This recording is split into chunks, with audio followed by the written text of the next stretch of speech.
Et sidérant, parce que à un moment donné, les gens qui nous écoutent, il y a ceux qui sont en souffrance sociale et qui comprennent parfaitement pourquoi il faut faire une révolution. Il y a ceux qui comprennent éthiquement pourquoi il faut faire une révolution, mais qui n'ont pas nécessairement des contraintes matérielles qui les forcent à ce mouvement.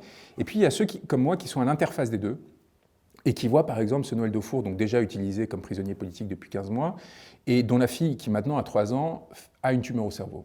Et elle est héliportée en urgence de Guadeloupe en Martinique pour se faire opérer entre la vie et la mort. On demande une autorisation de sortie exceptionnelle pour qu'il aille à son chevet, et le juge nous la donne, et les policiers et les gendarmes refusent de l'exécuter pendant 3 jours. Vous voyez, dans ce truc-là de continuer à faire payer jusqu'au bout, et on était obligé de saisir le préfet, de menacer. Moi, j'ai dit que s'il retrouvait sous la forme de cadavre son enfant, je peux dire c'est moi qui allais commencer la révolution sur place et que je ne les lâchais pas. Et donc, ils ont senti seulement à un moment donné que la bascule pouvait intervenir, et ils ont relâché prise. Et c'est seulement à ce moment-là qu'il a pu voir 2 heures.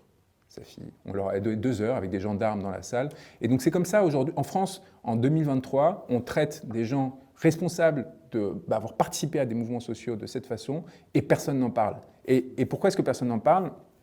À cause du contrôle oligarchique que j'ai décrit sur les médias dans Crépuscule.